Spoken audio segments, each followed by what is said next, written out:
Hello guys, yan, super lakas to. Tulad ko na to. Dito, ngayon, kung saan natin pa rin ako sa mga kanto. May post office ko na. Tumatikita ko guys. Mula doon, pinagpad ako ng hangin, no? Grabe lang.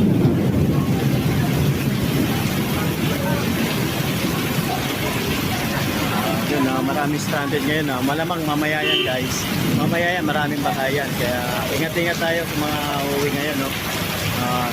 Alam naman may bagyo siguro. Kaya kasamaan panahon. Bigla kasi naipon yung yung ulan. No?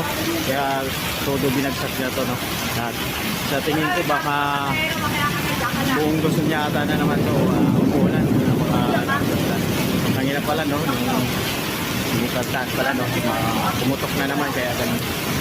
Ayan guys, grabe kung papansin nyo. Ayan, papansin nyo.